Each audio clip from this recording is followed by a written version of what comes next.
Welcome, and thank you for joining us for the second session of the 2026 JCoR SDG Lab. The Justice Coalition of Religious is pleased to offer this series as our contribution to the United Nations High-Level Political Forum on Sustainable Development. This is the annual global gathering that reviews progress toward achieving the Sustainable Development Goals, or the SDGs. While the HLPF provides a platform for governments to report on their progress, it is also an important opportunity for civil society to bring forward the experiences, the wisdom, and the voices of our communities from around the world. As a coalition rooted in Catholic social teaching and the lived realities of the people that we serve, we are grateful to be a part of this dialogue, sharing our perspectives and highlighting the contributions of faith-based communities to advancing the Sustainable Development Goals. Throughout this week, each session of the JCoR SDG Lab explores one of the Sustainable Development Goals that were reviewed during this year's high-level political forum. Today's focus is SDG 7, affordable and clean energy, ensuring access to affordable, reliable, sustainable, and modern energy for all. We are honored to be joined today by members of our global community of Catholic sisters, brothers, priests, and ministry partners. Together, they bring firsthand experience from communities working to expand access to clean and affordable energy, as well as from places where significant challenges remain. Their insights remind us that achieving SDG 7 is not only a matter of technology or of infrastructure, but also of human dignity, of justice, and of care for our common home. Thank you for being with us. We look forward to a rich conversation and to learning from one another as we continue our shared commitment to the Sustainable Development Goals. Before we jump into our joint learning session today, I want to encourage all of our participants to introduce yourself in the Zoom chat box. You are also welcome to use that space to contribute questions to our conversation today.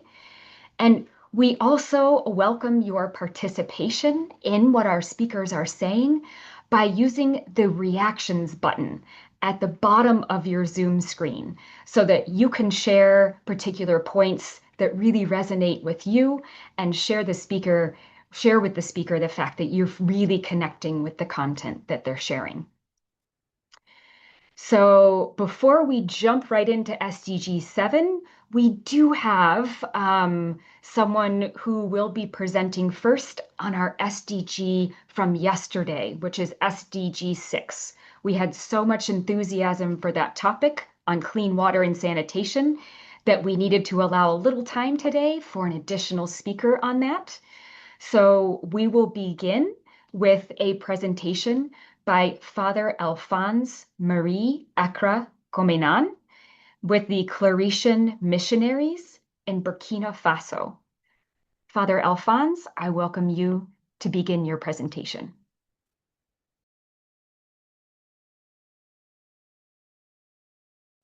As you have said, I am Father Alphonse Marie Comenan Ekran, Claretian missionary of the delegation Jean Paul II in the parish of St. Francis of Assisi. So my presentation will have three sections, and I will follow a method that is see, judge, and act. And this presentation will be first a general presentation. So I will begin saying that to address not only the needs for justice, peace, and integrity of creation, but also the mission of proclaiming the good news of salvation, we have carried out certain projects to contribute to this goal number 6. But this it's this goal is related with many others, especially number 7. And this vision is a key priority for the government in promoting the well-being of the population. The first project that we will see, it's about the construction of a well to assist and train women and youth in growing market garden to produce on behalf of the Divine Mercy Parish in Kudugu, where Declaration missionaries work. And the second project we'll see involves the construction of a borehole in Colapan in the Diocese of Guawa. This project was conceived following our arrival during a mission to this village.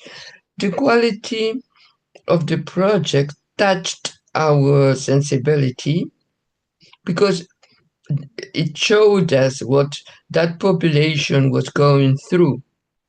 Beyond that, we recognize the significant effort the government is making to ensure that the entire population has access to managed water supply and sanitation services.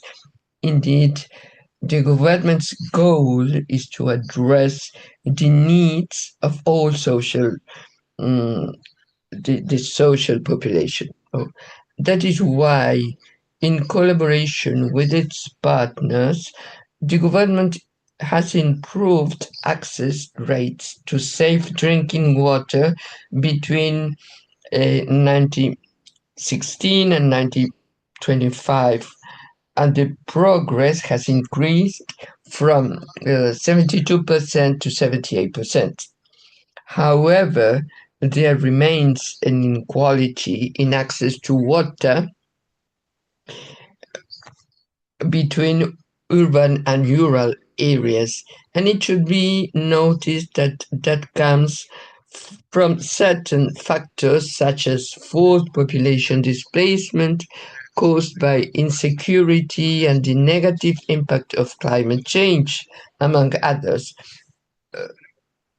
According to the 2026 Voluntary National Review, the government goal is to achieve 100% access to water by 2030.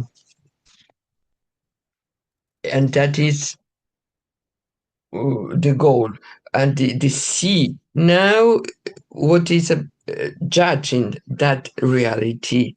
We know that it's a right for everybody to have access to water, and that is not only an issue of infrastructure, but it's an issue of human dignity, the access to education, to and to human development. So, a community without clean water is condemned to poverty in all the different areas.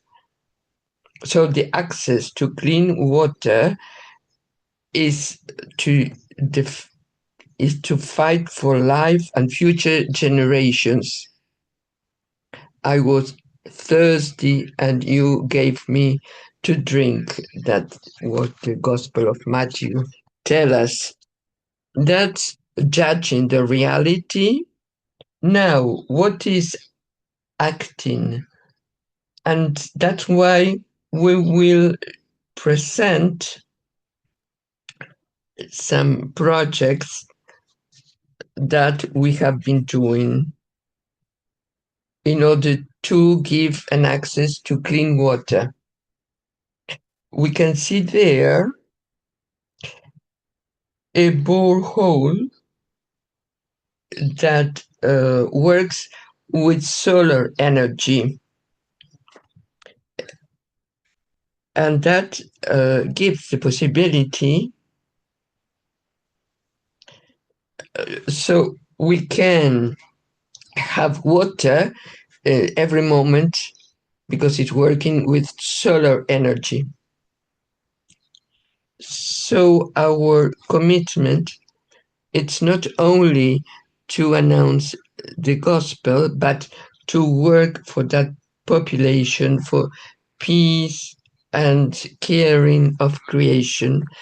And we will present you this with different images. For us, justice and peace is fighting for the dignity of human beings, and integrity of creation is taking care of our common home. To do what the gospel says, I was thirsty and you gave me to drink. And from there is coming our different projects. So the clean water, and we want to give an access to everybody to that.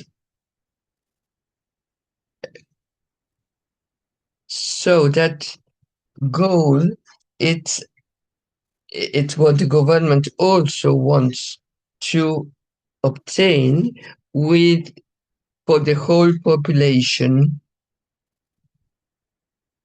in each community where also we are present. As we can see, the project for a borehole implies that we have to offer a formation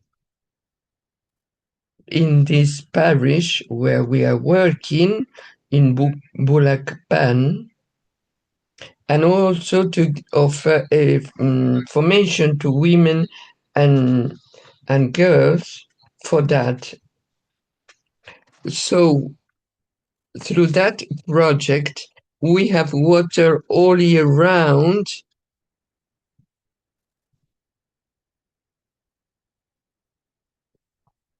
so that all they can work all the year round. Another project that we have in the village of Wulakan, this project came about during a mission in that village. We were deeply moved by the quality of the water the villagers were drinking. It spoke volumes about the village extremely difficult living conditions. So drilling this well means providing this community with healthier and safer water. So the access to high quality drinking water, it's a real problem. But working with other partners, the government has improved that reality. As we can see, we went from 72% in 2016 to 78 in 2025. And that work was done with different partners in the society. But nevertheless, the problem remains. The government is trying to act to improve the level of life of the population. And they want for 2030, the target to offer 100% of access to safe drinking water. So the conclusion is that we want to help the local populations as a way of announcing the gospel, because water is health, is work, is peace, and is hope. Thank you very much for your attention.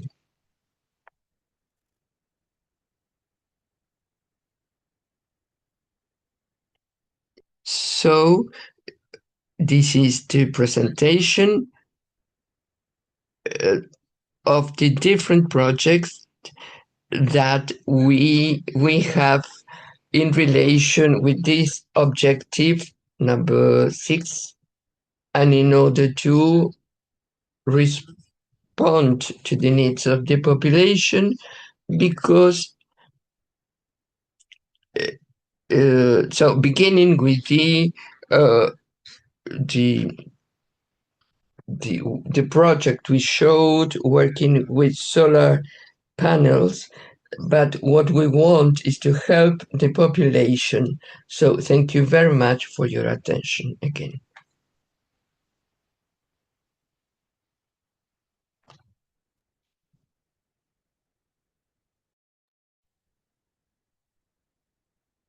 Thank you, Father Alphonse. It's also my understanding that you shared with us a video, a few video clips and images. If you would like, we can share those on the screen, and then perhaps you can talk through them or explain them to the group.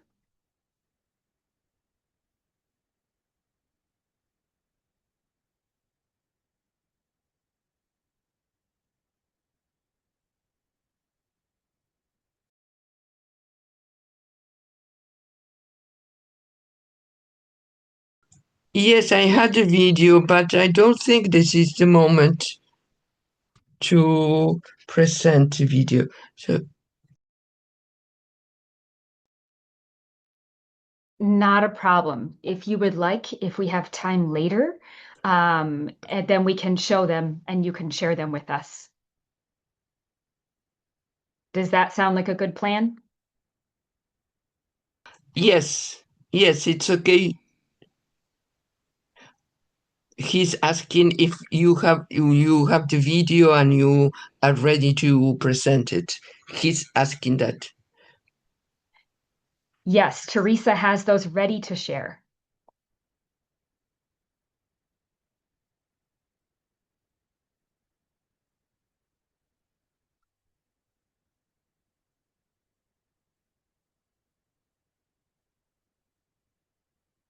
Yes, so it's possible to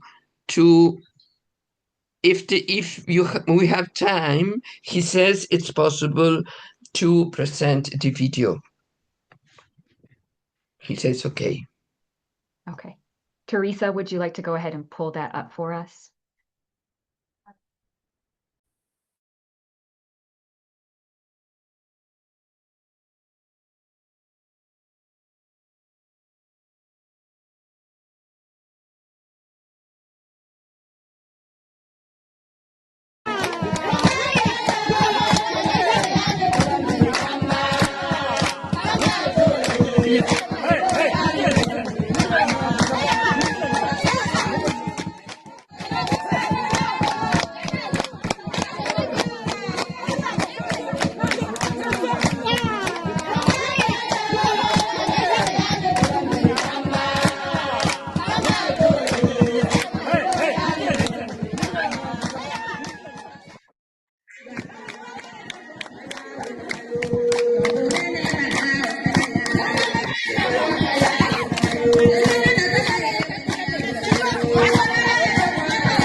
Well, first of all, I'd like to pay tribute to the memory of this lady, full of love and generosity, who made it possible for us to have this well.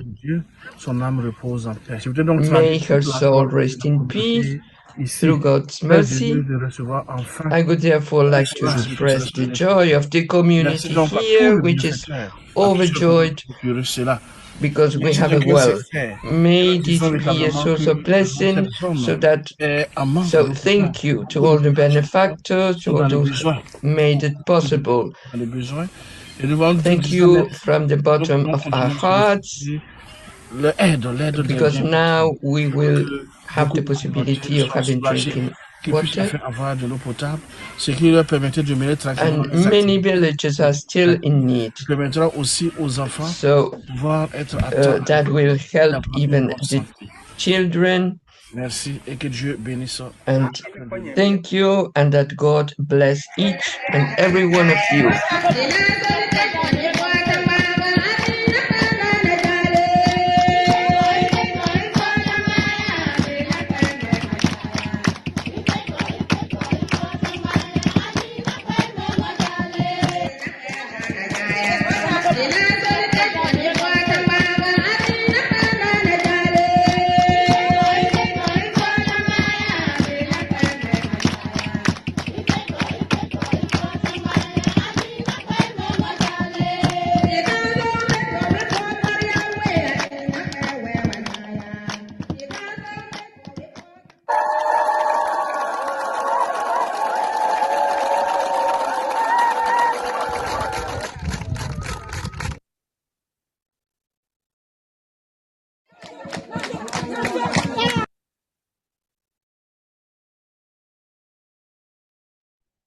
Father Alphonse, thank you so much for that presentation and for that video. I think it's very clear from the video what an immense difference that this project has made to the community.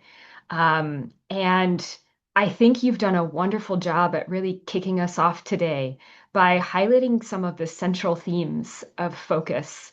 You really brought to the forefront how even though this project is really aimed at providing wells, boreholes, water for communities, you did a fantastic job of showing how none of the SDGs can be achieved in a silo or alone. You showed us truly how interconnected this SDG 6 on water is to so many others, SDG 7 and solar energy, talking about how it connects to initiatives to end poverty and to care for creation and for our planet. And it was very moving to hear too what a collaborative effort these projects are, how you spoke about the governments working together with local communities and congregations in order to bring these projects to fruition. This is at the heart of JCoR's work, is this understanding that we cannot achieve these SDGs alone. It can only be done together. And I really appreciated the sort of ending message of your presentation that water is not just providing sustenance, but water is also hope and water is peace.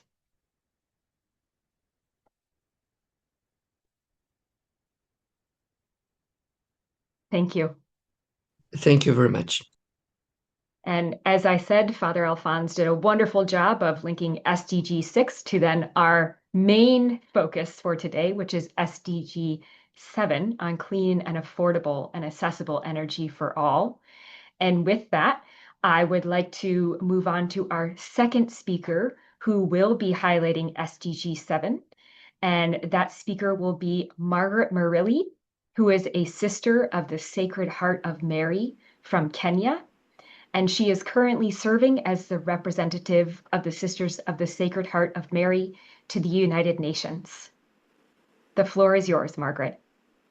Yes, so I begin. Good morning, good afternoon, good evening. Yes, just by the way of introducing myself, I am Margaret Murilli. A little correction, I belong to the congregation known as the Society of the Sacred Heart. It is the Sacred Heart of Jesus. And in short, the members are called Religious of the Sacred Heart of Jesus, RSCJ. There is a different congregation, which is the Sacred Heart of Mary. Yeah, so today I would like to share a bit of what is happening in Kenya to do with the SDG 7.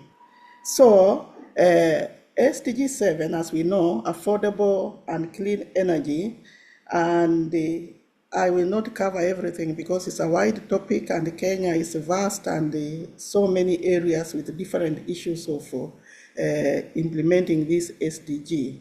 So, affordable and clean energy, I will try to look at the highlights of the progress, what Kenya has done a little bit, and also the achievement and the challenges and maybe the opportunities. And this will be some of them based from statistics and others from my experience of working in different parts of Kenya and what we have done in support of promotion of this SDG as a congregation wherever we are serving. And so, when we look at the SDG 2030, which is supposed to ensure access of affordable, reliable, sustainable, and modern energy, we see that to achieve this, this SDG aims at achieving the universal access to electricity, increased share of renewable energy, improved energy efficiency, promote international cooperation, and expand clean water and expand clean energy, So this matters a lot for us, all of us, and also in Kenya, as we see that this SDG is very much linked to improving life of a person, the whole life of a person. Of course, it also contributes to education, quality education, better health care, food security, economic growth, job creation, gender equality, climate action, poverty reduction. So now, when we come to Kenya, Kenya's clean energy landscape, which kind of clean energy does Kenya have and where is it used? So this map of Kenya, we can see Kenya, the northern part of Kenya is, we call it semi-desert, but with the climate change, it is becoming more of a desert. So there we don't have many rivers. If there is, so it's one or two, but of course, usually drying up during the dry season. So in Turkana area, where I've also served in the refugee camp, there is what we call the wind. So they try to use clean energy from the wind. And as you go to the northeastern part of the country, there is also another refugee, the Dadaab camp, and also some many tribes living there also. And it is arid, semi-arid areas, part of the arid, semi-arid area that is not easily reached and where the government is not able to take its electricity in very deep rural areas. So these areas are lucky to have the sunshine throughout and they use the solar. And then we have areas that have rivers, so they are able to use hydropower, and of course the same hydropower. And then the middle of Kenya, we have the geothermal energy. So we can say that 90% of electricity from clean resources come from what I've just mentioned here, and we see that that is the way the country survives. But what I want to make clear is that most of this energy is in towns, in big cities like Nairobi, maybe Mombasa, Kisumu, Eldoret. But once you leave the city and go deep into the villages, those areas suffer a lot and they do not have enough means of source of power. So our main source, as we have already seen, is the geothermal, wind, solar, and so we have the off-grid, like this little building, maybe they have a little solar panel outside, and then we have like a mini grid where communities also are connected to solar lighting. So expanding electricity access, we do have increased national electricity connectivity. That is what the country is doing. They are also expanding rural electrification, and especially where roads are, where the government can reach. Then also growth of off-grid, as I've mentioned, development of mini-grids for communities, and increased investment in renewable energy, sometimes using, let's say, garbage to produce some kind of energy for homes and so on.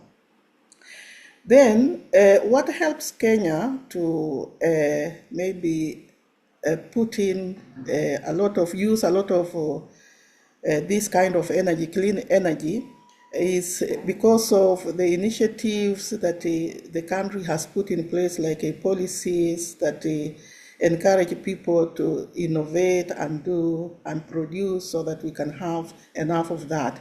So like the Constitution of Kenya, which was made in 2030, recognizes the right to sustainable development. There is an Energy Act of 2019, Renewable Energy Promotion and Reforms. Then Kenya Vision 2030, which is aligned to Sustainable Development Goals 2030, also encourages energy to use energy as a key economic driver, and national energy policy is also in place to help people use the right energy. And then here, Kenya, though we have all those renewable energies, clean energy, it is not enough, as I said. Certain energy serves a certain region, a certain area, but very deep, remote areas are missing energy, though the government is trying to reach those areas, but have not reached all the areas. So there are remaining challenges for the government to reach those areas that are not reached.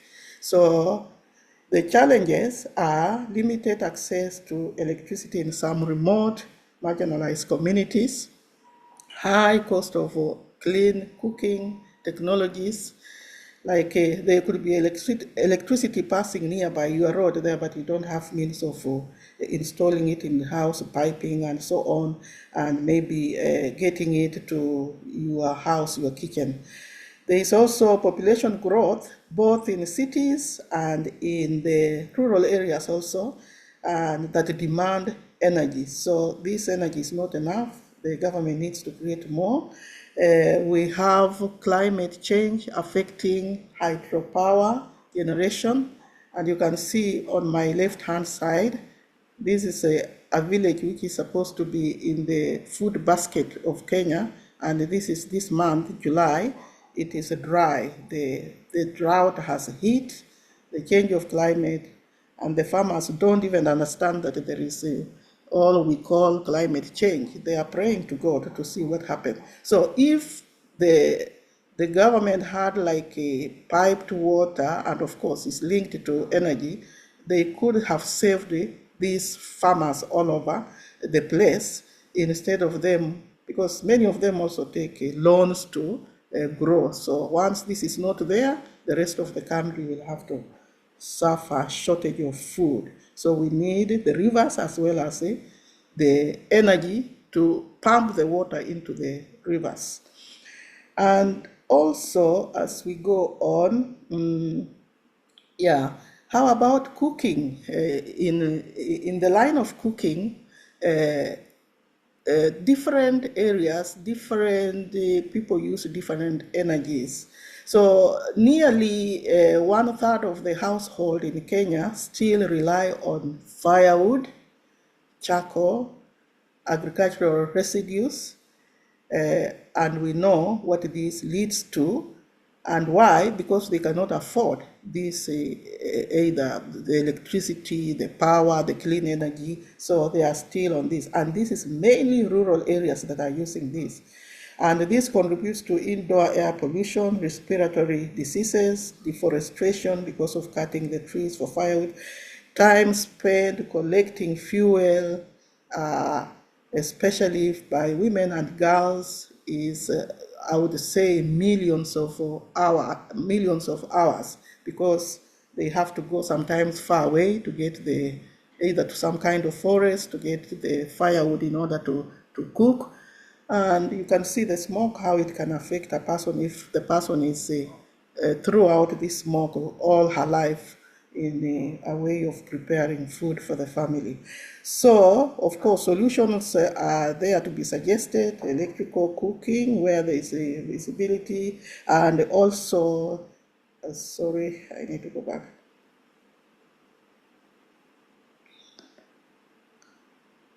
Okay, so we can, there's need to try and improve on the type of energy that people are using. These other energies, biogas, as we know, it needs animal waste and so on. These are used in some homes that are able to afford, and they put that in place.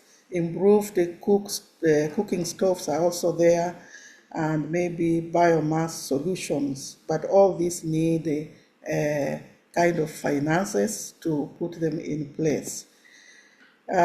So maybe when we look at the Society of the Sacred Heart and community transformation, yeah, when we get into a place like any of the congregations and any of the civil society, what we do, if we need to begin there, normally we look at water. As we have said, water is really a source of life.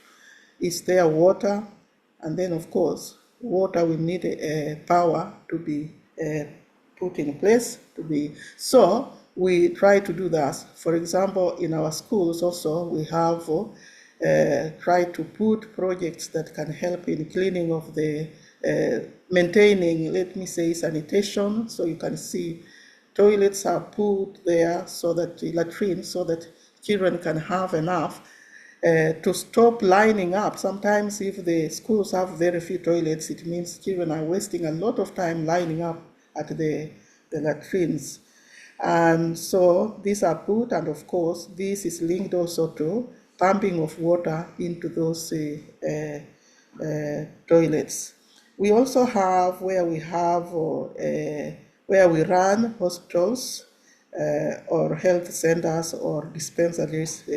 We do also improve by providing water, and this water is pumped by electricity or solar pumps. So we have to engage in seeing to it that energy is used in bringing water close to the people, and yet it is not SDG 6, but I'm talking about SDG 7, but it really relies on SDG 6, relies on SDG 7. So we get that, and there is this also when it comes to like different kind of projects, workshops, and so on, we also try to use that. So clean energy tries really to change the lives of people, as we have shared. If there is clean energy, children can study well, health facilities can operate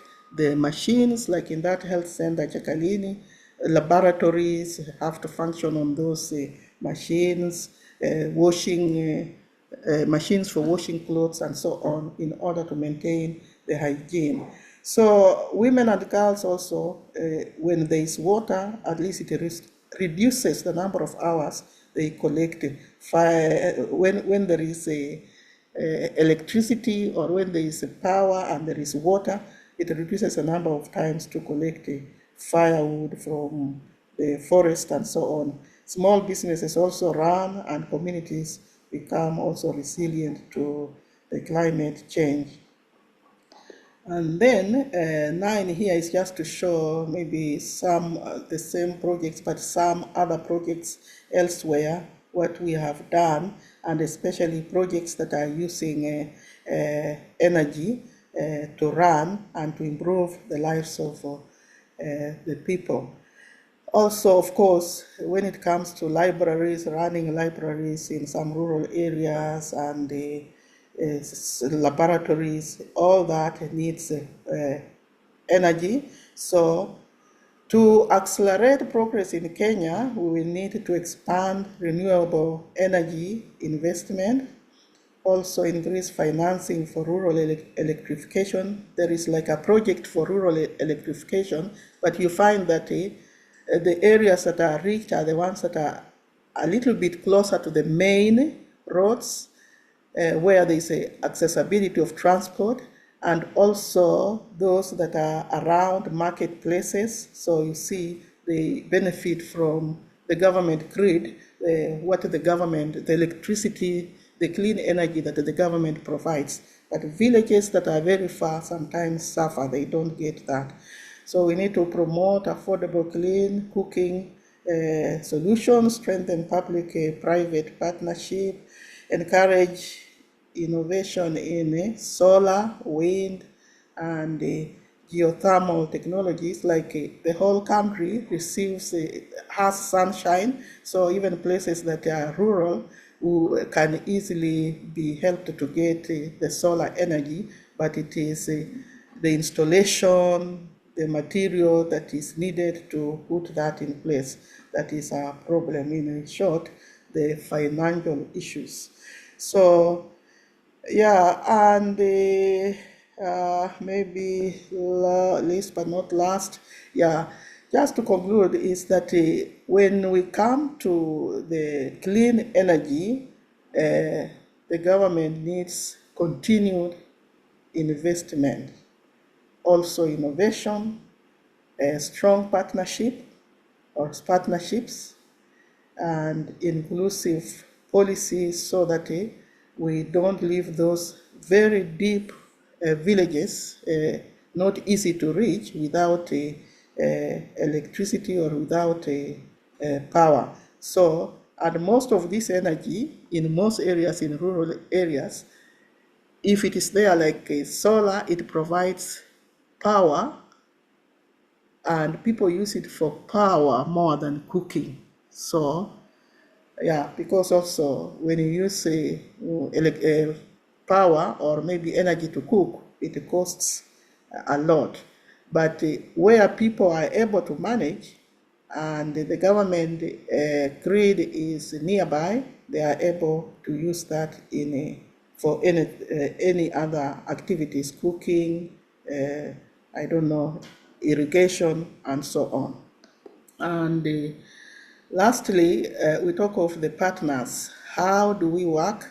We have projects that have shown that we work with the partners, and also, like for example, what the government is trying to implement in Kenya, there is the government of Kenya, Ministry of Energy and Petroleum, they work on energy.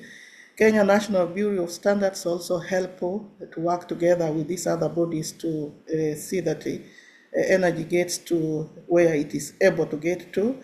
Rural Electrification and Renewable Energy Corporation is also another organization that helps within the country. Kenya Electricity Generating Company, International Energy Agency, International Renewable Energy Agency, and other organizations like World Bank, and those that take care of the education of the children in schools. So they install the energy so that the people are able to use this energy. And when there is like a installation of some grids like solar energy, they try to install for communities. And when, for example, the civil society, the faith societies give water or energy, that is usually shared. So when you sink a borehole, like in an area, in that health center where I was working, Chekalini, we had a borehole, and that borehole was being shared by the school that has about 1,000 students. So they have to channel the water so that the community around can share that water. And the electricity, the government provides it in schools, and schools in rural areas, especially most rural primary schools, do not have electricity because most of those children they go back home during the day, during the evening, and so they assume that they don't need electricity during the day because there is a lot of sunshine, but when it is rainy and a bit gloomy, they might need that, but they don't have that. So the government has tried to provide electricity in major institutions like colleges and maybe most of the high schools where students live.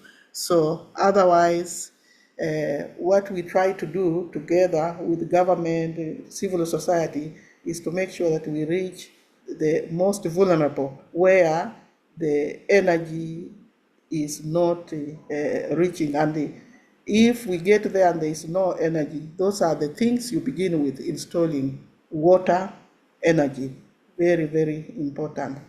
Thank you very much for listening. And I just want to conclude by saying that continued collaboration among government, civil society, faith-based organizations, the private sector, international partners is really essential to ensure that every Kenyan, every citizen in whichever country has access to affordable, reliable, sustainable, and modern energy from whichever source, provided is clean. Thank you very much. Thank you so much, Sister Margaret. It's really amazing to see the access that Kenya has to multiple different forms of clean energy, given its varying landscapes and ecosystems, from solar energy to geothermal to hydropower. And it's also really encouraging to hear that sustainable development is recognized in the Kenyan Constitution. It's encouraging to hear that there is a government that actually has legislation that states how important sustainable energy is to its people and communities and to its economic development. And as you were speaking, I was trying to write down all of the connections that I was noticing with other SDGs. I think I nearly wrote them all. With all of the different range of projects that the Society of the Sacred Heart has aimed at community transformation through energy. I noted connections with SDG 4 on education, with SDG 5 on gender equality, reducing the amount of time that women and girls need to spend collecting firewood. SDG 3, the health of the community, in terms of reducing air pollution. SDG 11 on sustainable cities, which we'll talk about later this week. And I could go on and on. Like I said, I think I nearly wrote down every single SDG here. Your presentation definitely underlined how interconnected all of these are and how intervention through the lens of one SDG can have a really positive impact in many other areas as well. And I will end this summary on the same note that you ended your presentation on, emphasizing the importance of partnership. Although it's very encouraging to see that the Kenyan government takes sustainability very seriously and has some great words on paper, implementation can only happen through partnership, through organizations such as the Society of the Sacred Heart, but also through partnerships with local communities themselves. So thank you so much for that really beautiful presentation. Thank you. Next, I would like to move on to our next speaker, who is Brother Danilo D'Ambrose Soprani, who is a brother with the Claretian missionaries in Brazil. Brother Danilo, are you with us here today? I'm going to play his video.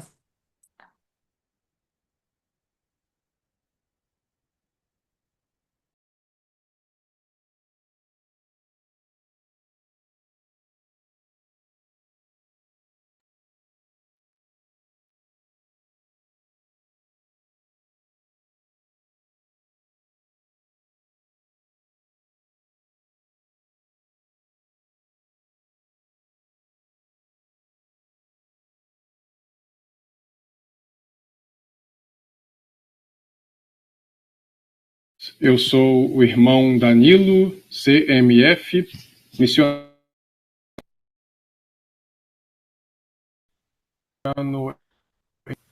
Sou do Brasil. I'm from Brazil. Eu curso teologia e I também study faço theology, mestrado em engenharia ambiental. I also study environmental Os interesses, engineering. eles estão tanto na questão religiosa, teológica, como Whether também it na be questão theology das ciências or whether it ambientais. be E environmental aqui nesse sciences, laboratório eu vou falar um pouco I'm going to dos talk about Objetivos the de lab, Desenvolvimento and I'm going to talk Sustentável, about the ODS número 7, goals of sobre a the energia SDGs limpa e 7. I'm acessível going to talk e about como clean eu and estou accessible enxergando, energy como eu estou and how vendo I essa questão see do ODS 7 aqui this no issue meu país, o Brasil. here in my country, Primeiramente, in quero Brazil. frisar First of que all, o I'd like to Brasil tem emphasize uma that matriz Brazil energética bastante has ampla. Nós somos um a país wide geograficamente energy muito grande, com uma matrix. We're população a também large grande, country e a nossa with a matriz large energética, population, and our atualmente, energy ela é matrix nowadays majoritariamente is hidrelétrica. Então, nós temos hydro energy.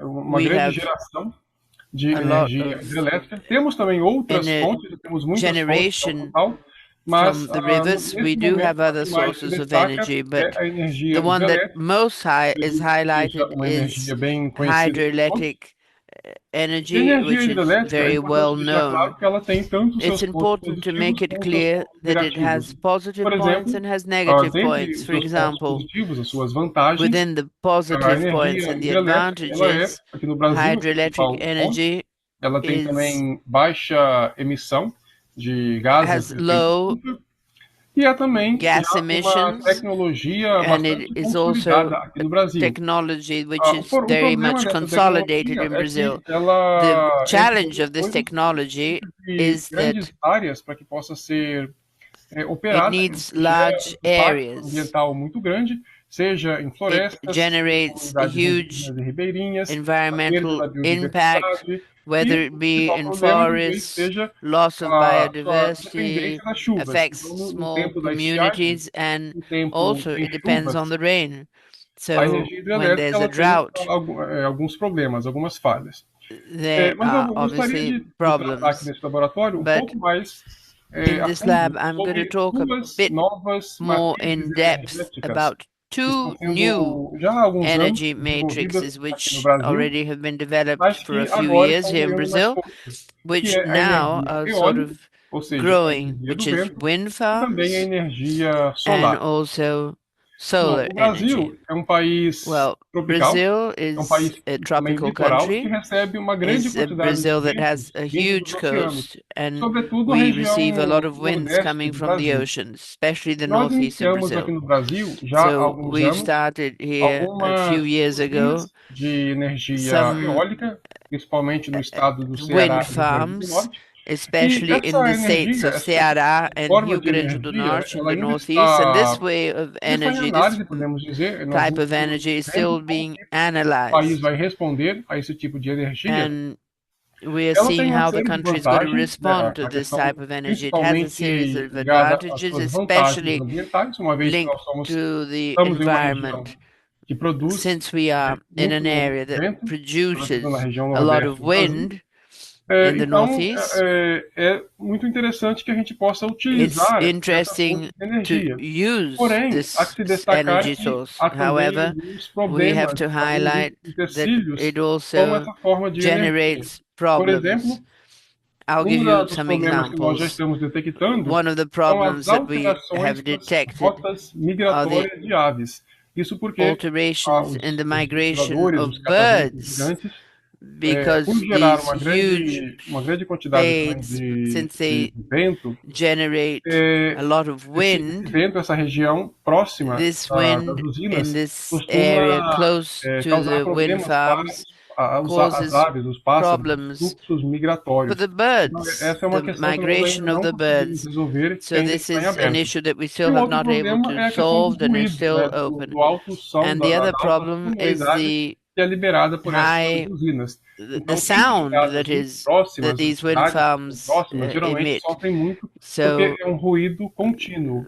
Então, esse communities é which are dos close, they suffer a dois lot dos pontos because negativos this dessa energia. noise Mas há is que se destacar continuous. que, So por these ser are uma two energia negative renovável, points de of the baixa energy. But emissão since it's renewable de energy carbono, with low então carbon é emissions, uma fonte de energia que then it seguramente is a será source of muito mais energy that explorada for no futuro. sure Nós ainda will estamos dando be passos much more iniciais, explored mas não in the temos total future. We're condição still de in the initial steps, melhorar essa implementação. and we will be able to Por enquanto, improve this as usinas implementation. For eólicas the time são as being, grandes, the wind são farms grandes empresas, grandes instalações. Não belong é to the comum large termos esse tipo companies. de energia It is em not casa, common to no have quintal da this nossa type of casa, por energy exemplo. at É home or in our algo de garden. maior It's something tamanho, de maior grandeza. much larger. Já a energia solar, que é outra Now, energia que the também está solar começando a se energy, destacar which no is Brasil another já há type of alguns energy anos, which is beginning tem também to essa grande vantagem, né? O be Brasil, used a por ser um lot in país Brazil. tropical, recebe uma grande There's an quantidade de sol advantage because Brazil praticamente is a o ano sunny inteiro. country, tropical Então, country, so várias it receives partes a do lot Brasil of têm sunshine. condição de utilizar And energia so solar.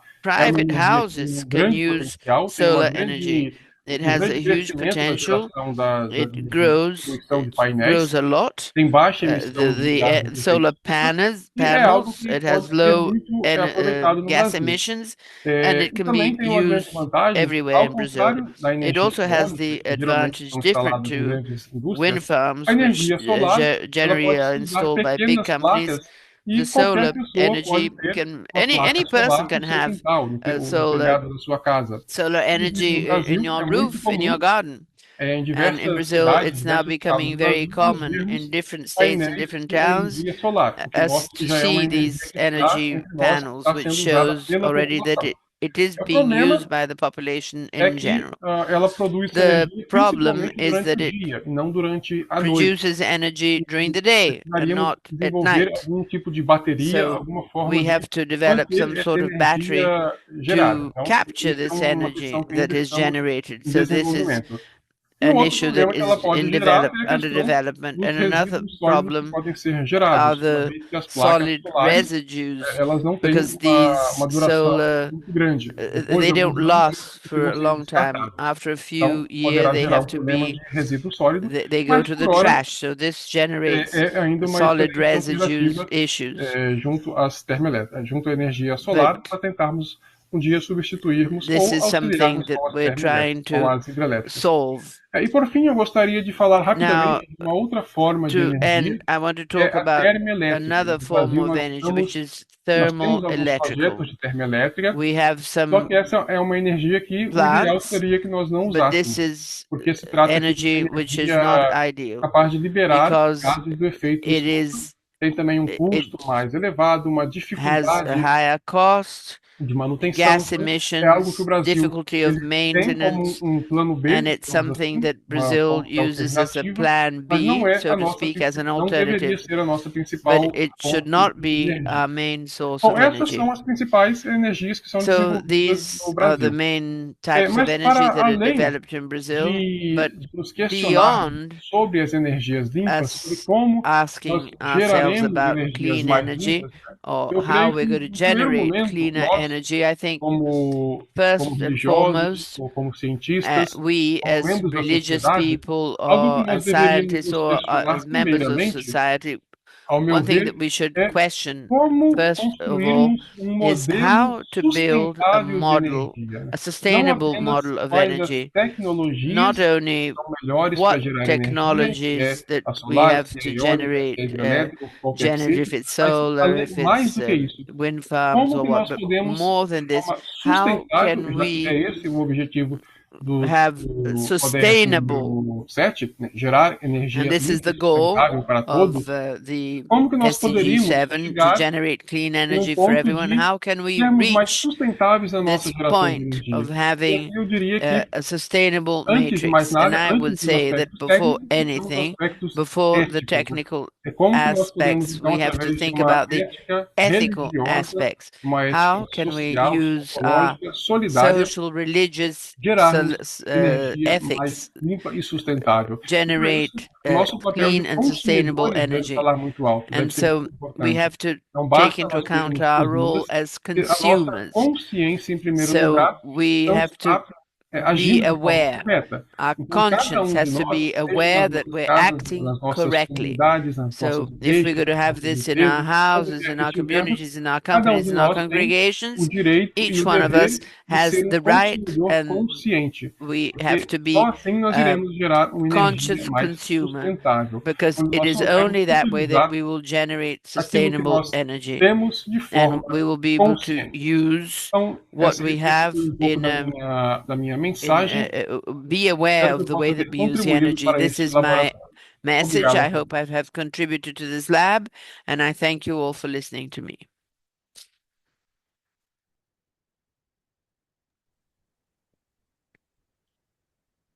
I'm sorry that Brother Danilo was not able to be with us in person today, but I think that video did a fantastic job of encapsulating not only the hope that clean energy brings, but also the sustained need for creative approaches to other effects that it might evoke in the environment. I was particularly struck by some of the challenges that he highlighted, such as the fact that wind farms can impact the migration of birds.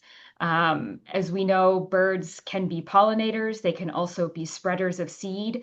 And so changing migration patterns for birds can negatively impact biodiversity of ecosystems. It can have an impact on food sources and generation of crops. And so it's really interesting how he frames this idea of it's not only about how do we use sustainable energy resources or technologies, but how do we use those responsibly to build a sustainable matrix, not only in terms of the renewable energy sources that we are using, but also taking into account those impacts that they may have on communities and being prepared to continue to develop new ideas and pivot to respond to some of those challenges, such as what he raised with solar energy. What do we do with the fact that some of the materials that we use do wear out after time and then become solid waste? How do we address that? And so I really think his presentation did a fantastic job of showing us that the SDGs are not something where we enact a project and check it off a list and it's done. But these kind of initiatives are going to require continued attention and creative approaches to finding solutions. So thank you so much to Brother Danilo. I would next like to introduce to all of you Father Jean Narcisse Sekre Kwame Adjumani, who is a priest with the Claretian Missionaries in Burkina Faso. Father Jean Narcisse, the floor is yours.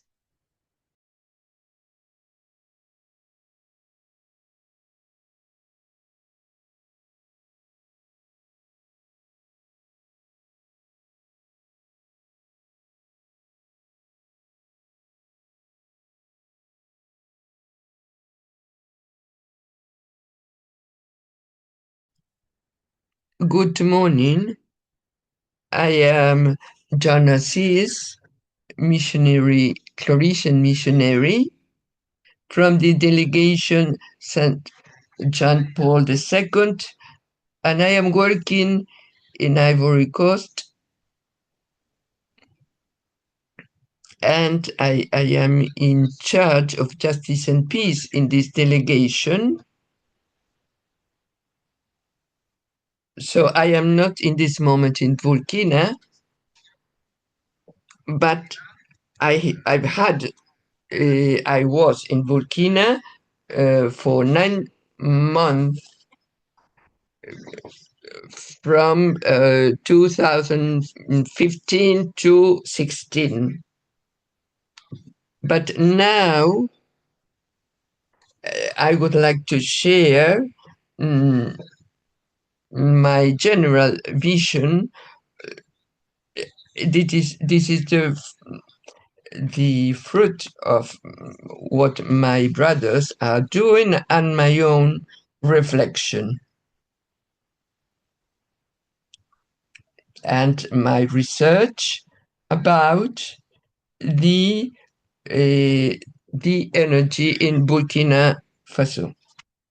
So I could say that the energy it's a victory for our planet, and it's something that we give to the future generations. To offer the access to everybody to energetic service and at a good price for Burkina, that is a challenge. As the government has said, I cannot hear very well, I am quoting, in our country we cannot have a transformation without energy. And Burkina is engaged to give to its population the access to an energy that is sure and affordable. This is the first point. The situation of the energy in Burkina from 2016 to 2026. Since 2016, a government policy has been implemented to address the energy challenges facing the country, leading to the creation of agencies under the ministry, especially the Burkina National Electricity Company, Sonabel. And this National Electricity Company is a state-owned company with a capital of 63,308,270, wholly owned by the state of Burkina. And it falls under the oversight of three ministries: the Ministry of Energy, Mines and Quarries, for technical oversight; the Ministry of Economy, Finance and Development, for financial oversight; and the Ministry of Industry, Trade and Craft, for the management oversight. Sonabel is administered by a board of directors composed of 9 members, and it's headed by a director general.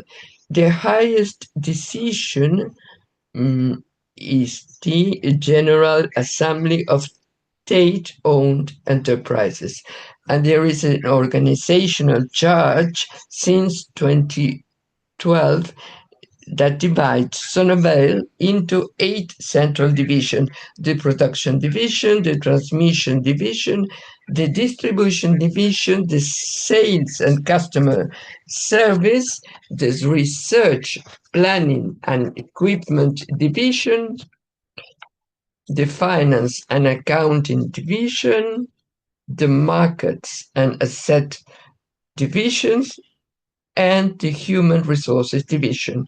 The general management is assisted by technical advisors and also includes affiliated departments and project teams.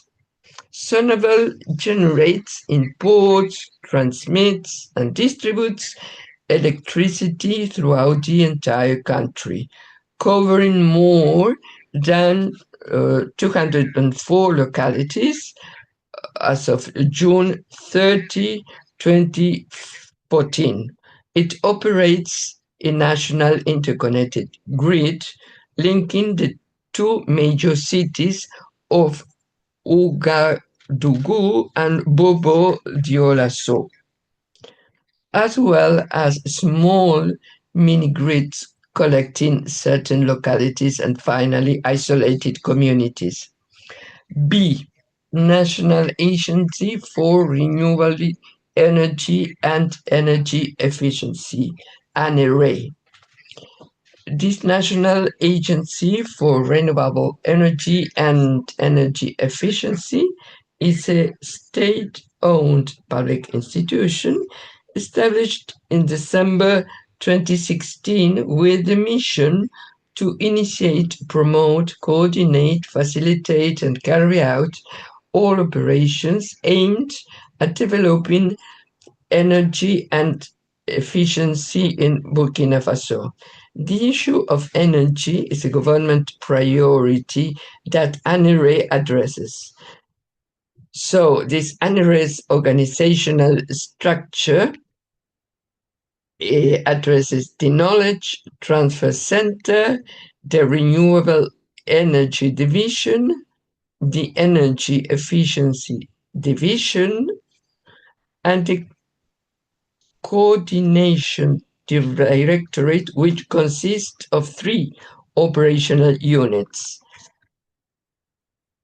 The mission of the Project and Programs Office has the centralization and management of the project, the development of project materials, and preparation of project documents, that is to say, reports, implementation plans, budget, etc., and formulation of performance indicators for projects and programs. And they have also the planning of projects and program activities. They have to monitor the projects and program implementation. They have to analyze and validate the external project and program proposals, and they have to prepare reports on project progress to senior management, and also they have to train the staff on project and program design techniques in accordance with the developed template. And finally, they have to have the archives of all those documents. 3, the Resource Mobilization and Advocacy Department. This department is responsible for carrying out initiatives to engage technical and financial partners, as well as the policymakers in the agency activities. Then ensuring the sustainability of funding received from existing donors networks and expanding the new sources of funding. Then developing and optimizing resource mobilization for projects and partners by establishing relations with donors. Then they have to monitor the latest developments, and they have to develop the agency's advocacy plans. And they have to oversee all the projects. They are involved in project budgeting. They have to initiate partnerships and develop the partnership strategy. Their role of this ANRE can be summarized in 6 key missions: to regulate, oversee, and promote the renewable energy. They have to establish a national strategy to promote energy efficiency. They have to support, promote, and manage national scale projects.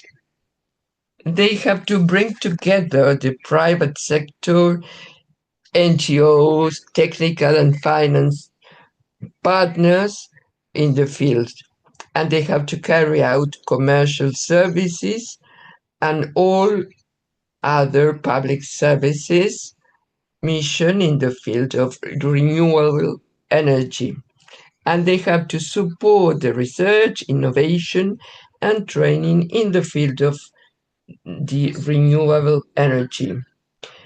Again, ANERI's objectives are to facilitate access to energy for urban and rural populations, to implement the government's energy policy, to promote the energy transition, to reduce dependence on fossil fuels, to regulate the renewable energy sector, and to leverage Burkina Faso's geographical potential to alleviate energy shortage in the economy. Areas of expertise. ANERI operates in the fields of renewable energy and energy efficiency. With regard to renewable energy, we refer to any energy source that renews itself quickly enough to be considered at a human's time scale. And now the wind energy, which we have already heard from Brazil, we also have this kind of Aeolian energy with a wind turbine that converts wind into mechanical energy, which in turn is converted into electrical energy. Then solar energy. This is an energy that comes from the solar radiation. Third, the biomass or biogas. That comes from various materials such as wood, crops, agriculture and forestry, food waste, industrial waste, and others. The technologies consist to convert this biomass into heat, electricity, or biogas. Then the geothermal energy. This is an energy derived from the heat emitted by the earth and stored underground. We have also the hydropower, that is an energy generated by the falling water that drives turbines to produce electricity. And the marine energy, on the other hand, is produced by waves, tides, and the thermal energy of the ocean heated by the sun's rays. So even if Burkina is not open to the sea, but this is a kind of energy that is possible. So I would say that if this kind of energy allows us to consume less. For Burkina Faso, the daily activities consume a lot of energy, whether it's for heating or cooling or using electrical appliances and services. This kind of energy allows us to use energy at different levels. Let's take the example of lighting our home. In a few years ago, the bulbs were norm. However, the use of new technologies such as LED bulbs now make it possible to provide the same level of lighting while reducing energy consumption. So now we have bulbs. Old bulbs are disappearing and we are using more LED now or others. Again, we have the Burkina Faso Rural Electrification Agency, ABER.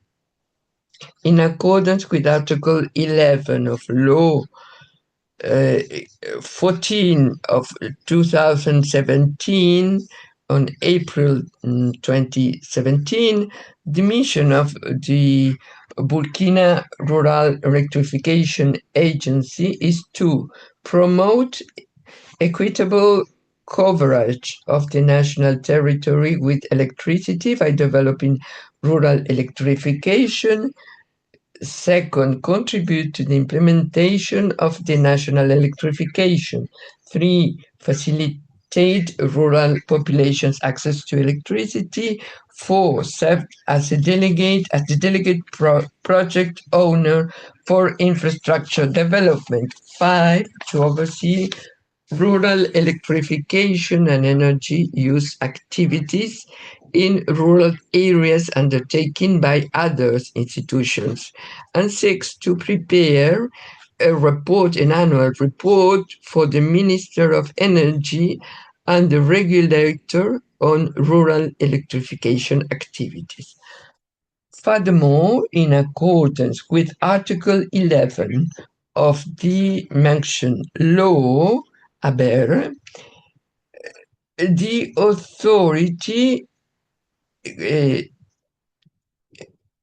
says that the electricity cooperatives and associations and private entities are entrusted with public service operation in rural areas, responsible for carrying out public service missions in the localities covered by their concessions.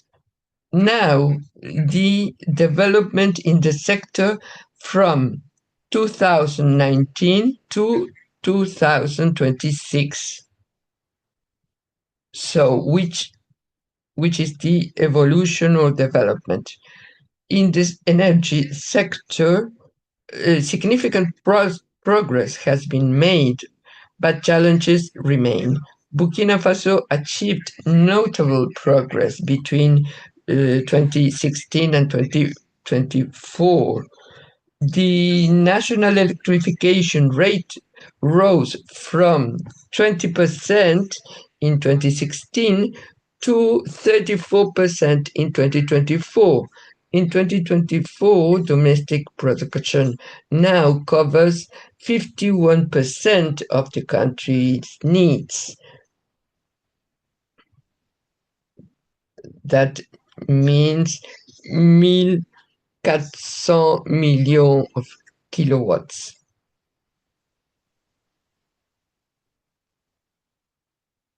This represents a 24% increase compared to 2023. The renewable energy, its share in the generation mix has doubled.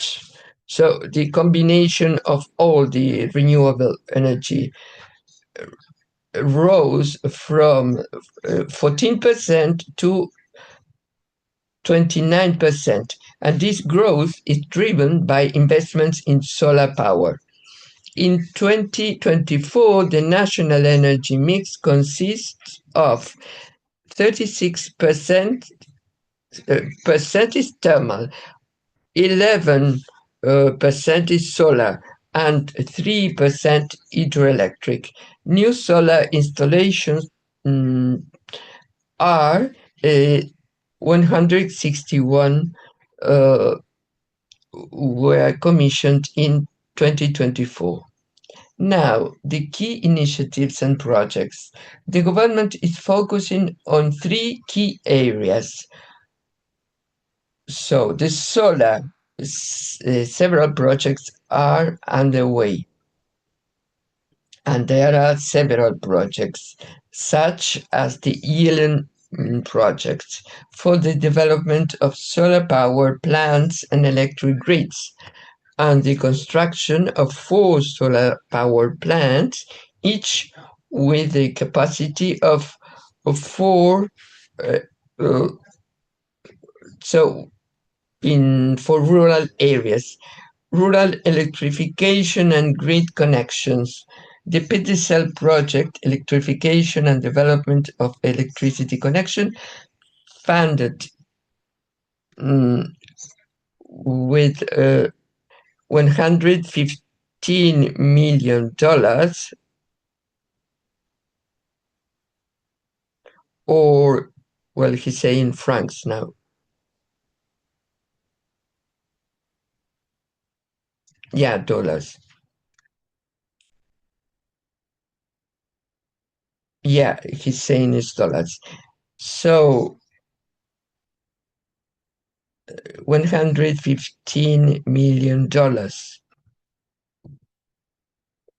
In distribution sector, in 2024, Burkina saw the construction of 5,800 high voltage substations.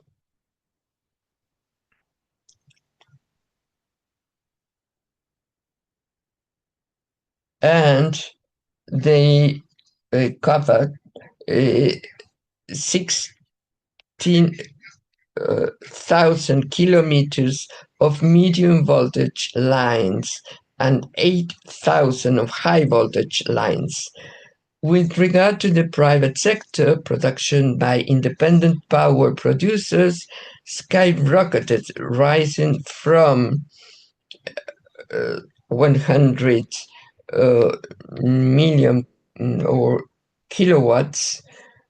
So it has increased in 2024 in 126%. So it means there was a major evolution with putting all the energies together. So I would say that despite this progress, 2024 was marked by incidents on the power interconnections with neighboring countries, leading to disruptions. We know that Burkina had difficulties with its neighbors, but the country still imports electricity from Ivory Coast and Ghana to meet the remainder of its needs. However, access remains unequal between what is the urban reality and the rural areas, and the cost of energy remains a concern for households and businesses. In conclusion, Burkina Faso is on a positive trajectory towards this goal 7.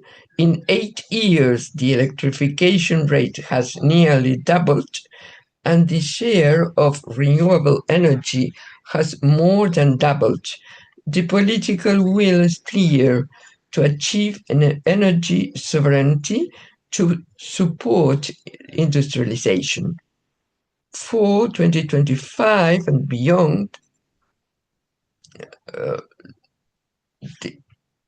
it means 2035, the challenge will be to secure interconnection to accelerate rural electrification, lower costs, and continue the transition to solar and hydropower. As the ARCE states, that agency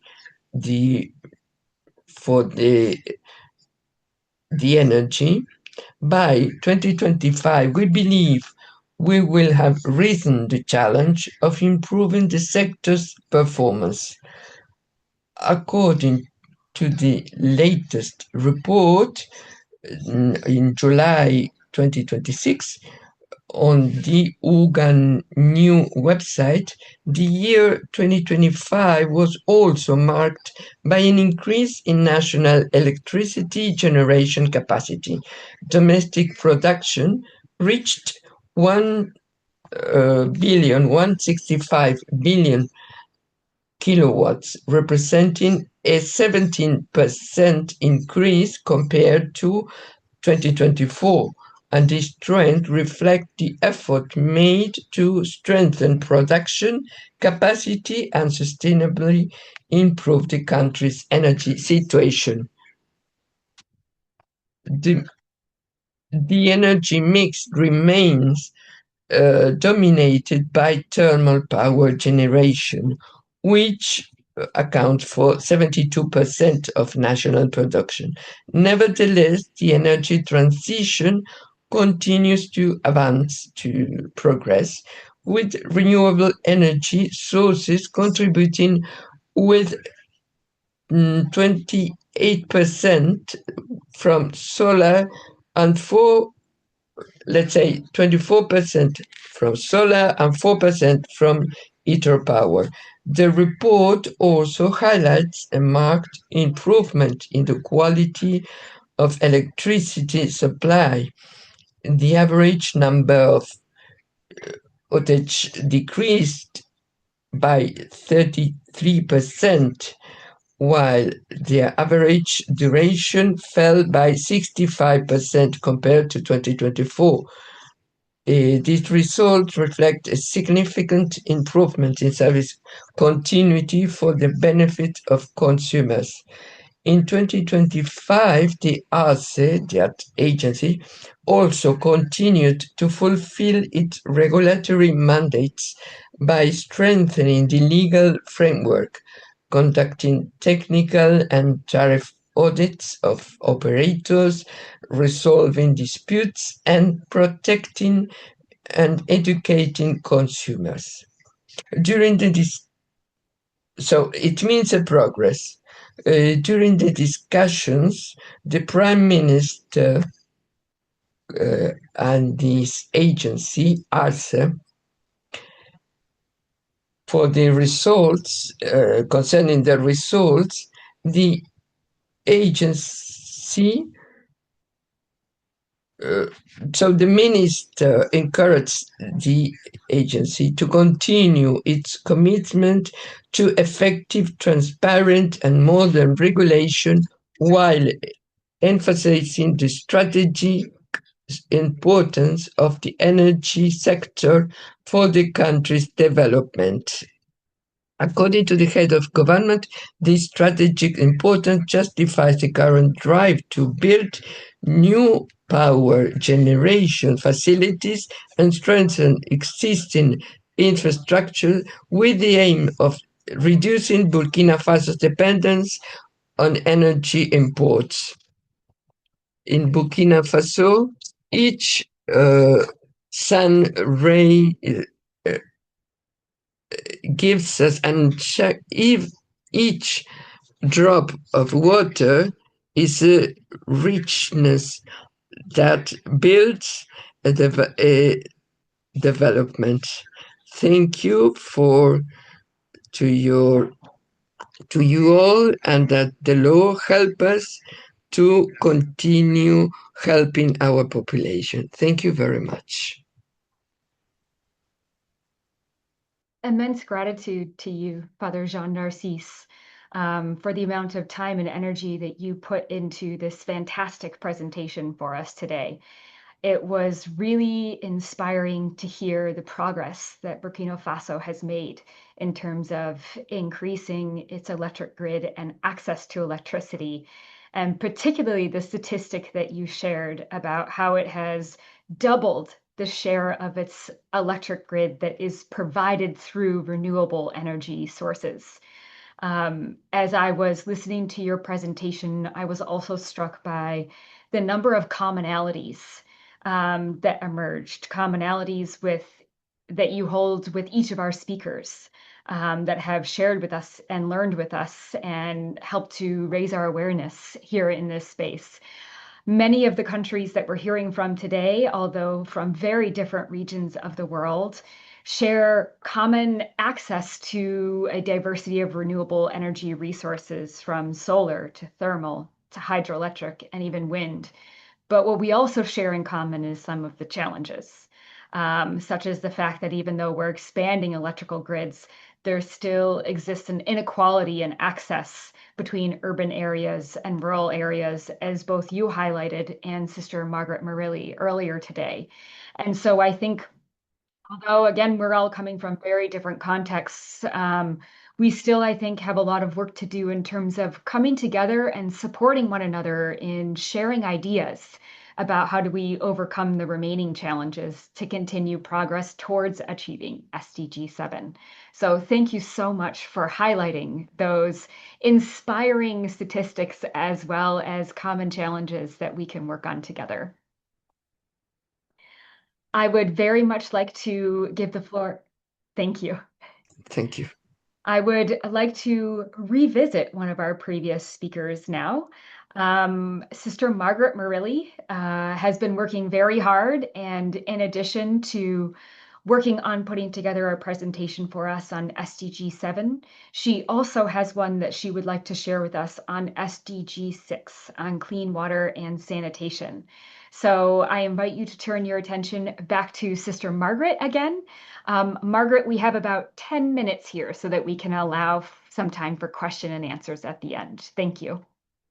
Okay, that is good. So, sorry to come back, but I will be fast enough. I've already introduced myself in the earlier presentation, and I want to share my experience of this SDG 6 from the fact that I've worked in different places in Kenya, of course, other countries, but I'm presenting about Kenya.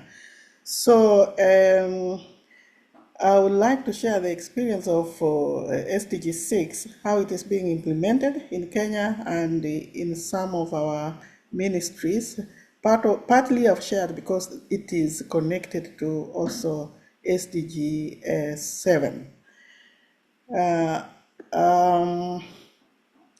First of all, just to give you orientation of where Kenya is in East Africa, and it's bordered by Somalia, Ethiopia, Sudan, Uganda, Tanzania, and the Indian Ocean. Those features are very important for the issue of water, so it is good to know a little bit about it. And Kenya is on the equator in East Africa, and of course, its geography consists of highlands, arid plains, which shape rainfall patterns and access to water. This is very important to understand why water is essential and why much needs to be done.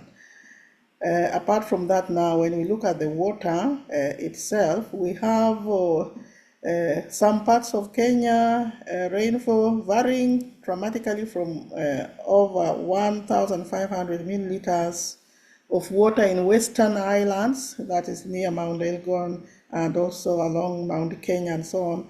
But of course, other areas receive under 250 milliliters of rain. We can see lack of water is really a big challenge in some areas, that things cannot grow, that the earth is opening up to get water, but there's no water.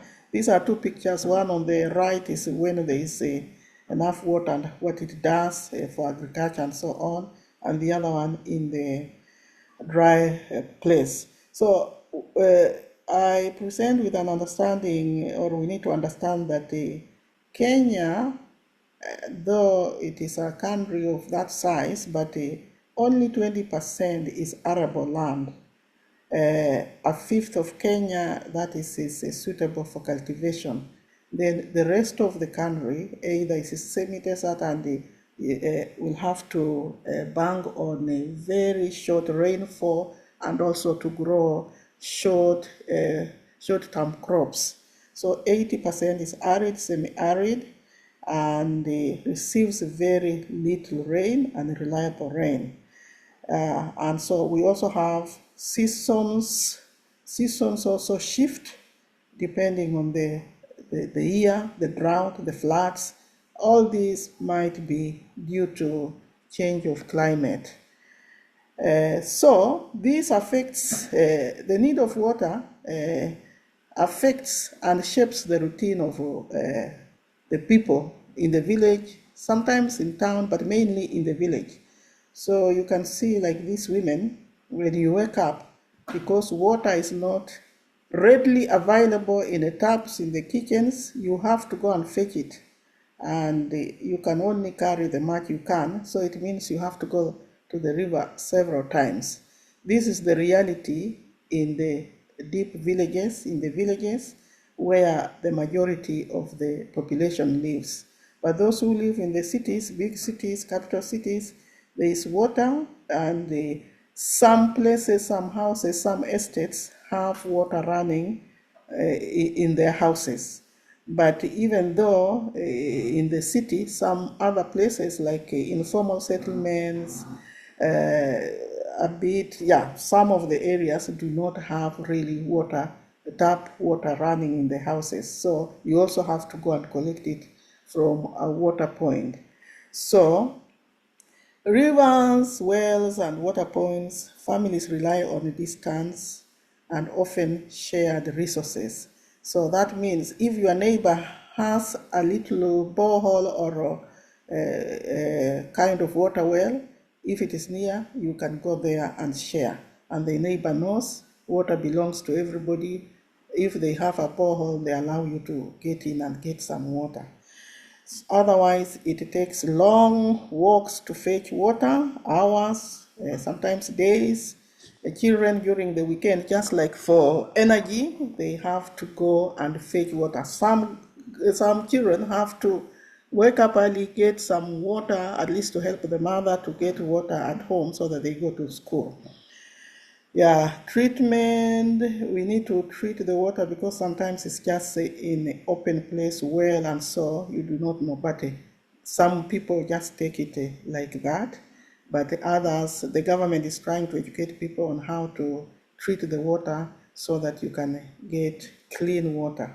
Sometimes it's by boiling, filtering, or so. So water is really more than a resource. It is a source of life. It brings people together, like these women you see.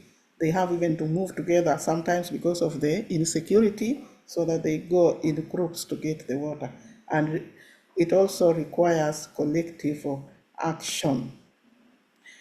Yeah, I've served in refugee camps and also in rural areas where water is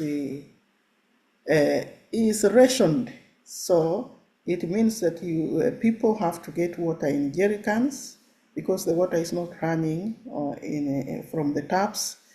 And this is rationed because also the sources of water, sometimes they are shallow rivers or so, or sometimes even the boreholes. Sometimes with the dry season, they dry up and the water level goes down. So water rationing is something common, even in cities and in villages.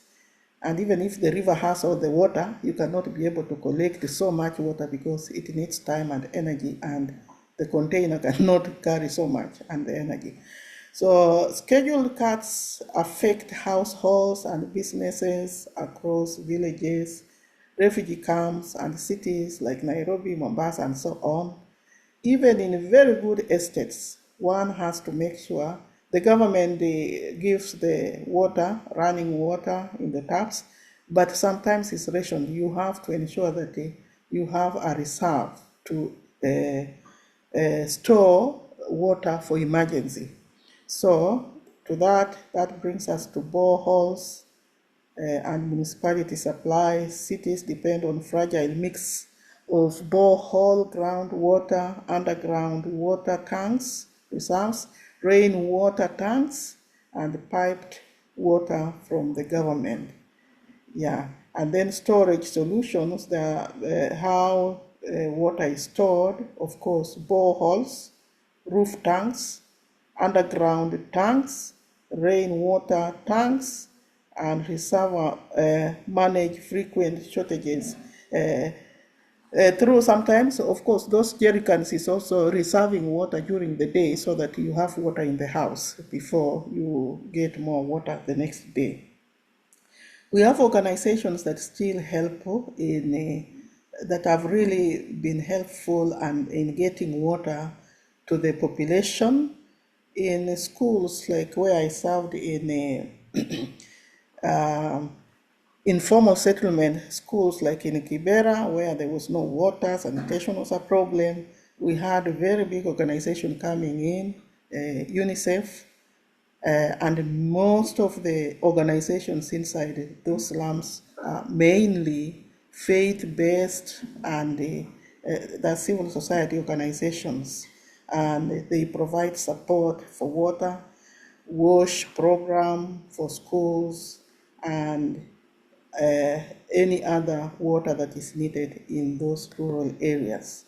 And then we can see how the children are fetching the water and treating, or a way of treating, stealing it, distilling it so that they can take it. So water harvesting is very important. Borehole drilling is very important. Storage tanks, solar water pumps are also used to pump the water, sometimes from the borehole underground, then to bring it to the tank, and then people can get it from the tank.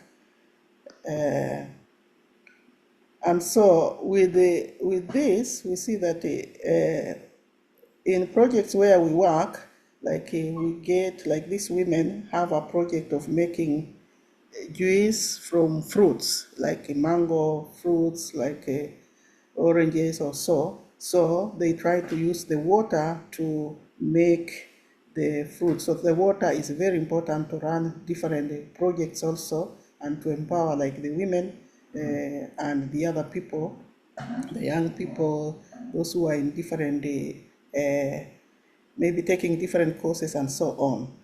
So better water gives the better health, fewer waterborne illnesses, healthier families. So if we have that water, it can help in a few cases of reducing the cases of waterborne diseases and so on. Also, of course, it keeps the girls in the school, as we saw. Now, when the girls are going to school, the mothers are fetching the water. So if there is water, girls also stay in school. If the water is nearby, it takes them a shorter time, and they recover the hours of studies. Sanitation hygiene depends on the water, and especially in places like where there is a big population, like schools, like health centers, we really need those. We really need that water, and food security is also dependent on this. We just saw the other picture of the people, not like this one. Food security depends on the water. My farmers are back here with no water. We can look at this, even animals die. This one was almost dying, but after grass rain, after it rained a bit, it started now reviving. So animals die. The man on the right-hand side is looking at what has happened. The whole crop has died, and many other farmers around have lost all their crops.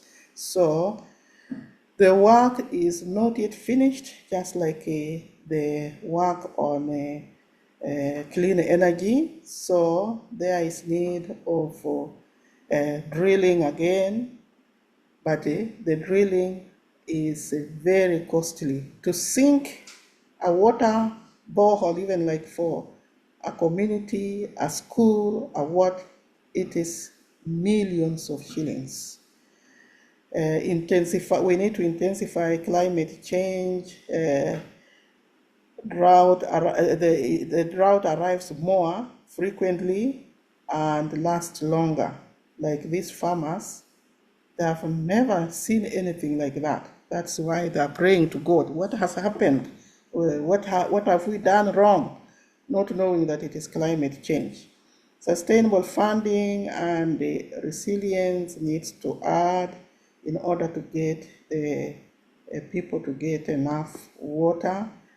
And so water is life, and from those projects that we carry out from the Society of the Sacred Heart in different parts of the world, they are to do with water. There are people here also with a project of bakery. They need a lot of water to keep that place clean and to use it for bakery and so on. In the science laboratories and all that needs a lot of water for children to learn. And back to our photo here, all this is an issue of water to restore the time, to restore the dignity of the human person. And so, given the short time, thank you very much. And of course, together, through partnership as before, and especially with the Sacred Heart, we have worked with the World Food Program, UNICEF, Missio Cara, our Solidarity Fund in sponsoring and implementing these projects to ensure that water and sanitation for everyone in the projects where we are. As I said, when organization congregations go to a place, to begin with, we need to see especially water, and then energy is available. So thank you very much for listening.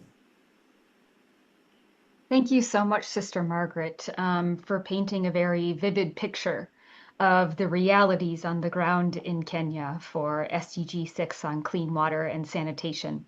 And again, for doing a fantastic job of highlighting the interconnectedness of this SDG with others on health, on education, on hunger and food security.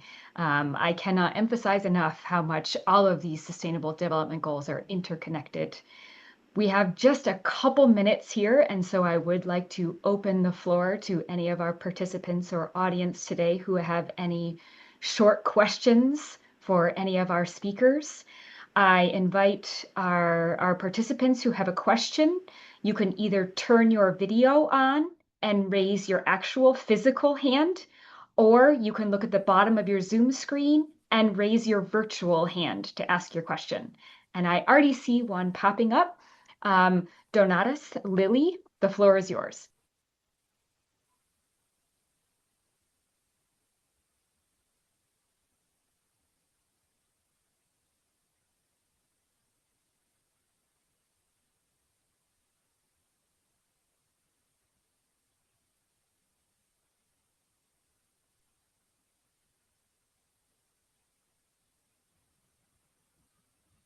Donatus, we cannot hear you, but I can see that you are unmuted.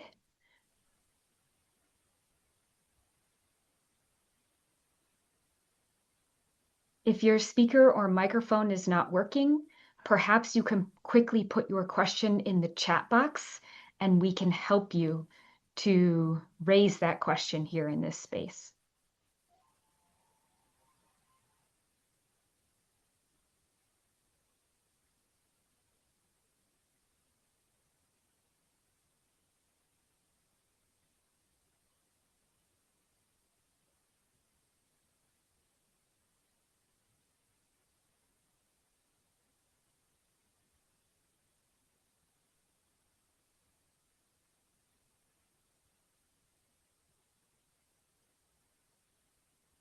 Donatus, we still cannot hear you.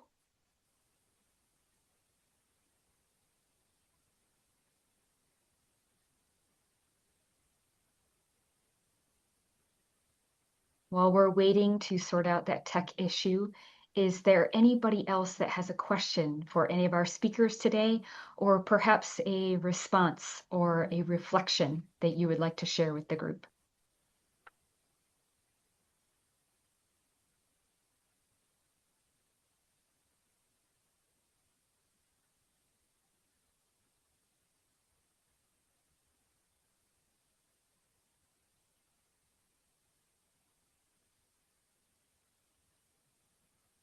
Perhaps many of us are feeling like I am. Our brains are just so saturated with new information to reflect on that it's going to take a little time for that to percolate and process.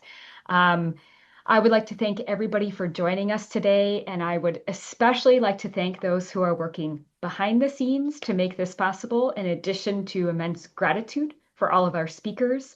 I am so thankful to all of our interpreters who make it possible for all of us to communicate with one another and learn together. I also want to thank Teresa, who has been helping with technology behind the scenes to be able to ensure that we can share presentations and videos in a really smooth and timely manner. And I can see we do have a quick question in the chat box, so perhaps we can take just this one before we leave today. So the question is for Sister Margaret and for one of the priests who joined us today as well. What would you give as a recommendation for Kenya and Burkina Faso to reduce drilling of boreholes, as these are causing desertification?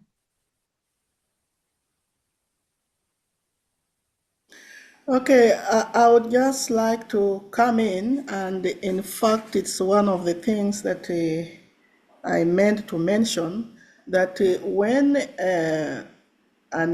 any place they are drilling borehole, the government tries to control. That's why they are not allowing to have as many boreholes as possible. Otherwise, each one would have their own. That's why it is, if it is really necessary, the area is not having rain and so on, they allow a borehole and the community must share that borehole so that we are not multiplying a lot of boreholes. And also, given that given that they control it, sometimes they encourage, if there is that's why we have other alternatives like harvesting water from rain. Like people have roofs, iron roofs, that they can be able to harvest. It's only that the money to buy tanks and so on. But where it is possible, harvesting water from the rain also helps to push for time for people to have the water. And also, if the government water can be supplied, it is also okay. And then there are also like natural wells which are there that people, that's why you saw the women going long distance to fetch that, but there is need for government to see how to pipe that water from the natural wells to closer to the people. But just to say the boreholes are also controlled, because even in dry season, you find most of the water wells that have been dug, the water reduces. So there is the low table of water, and therefore that is a control. So that is the way the government is managing, and that's the way that we need to work together, and not everybody with their own borehole, to reduce the amount of boreholes. Thank you. Thank you, Sister Margaret, and thank you also, Father Alphonse, Father Jean Narcisse, and Brother Danilo for joining us today. Thanks to all of our participants, our interpreters, and our other staff and global community members. We will be gathering at the same time tomorrow for the next session of our SDG Lab series, which will focus tomorrow on SDG 9, Industry, Innovation, and Infrastructure, building resilient infrastructure, promoting sustainable industrialization, and fostering innovation. I wish you all a wonderful rest of your day or night. Thank you.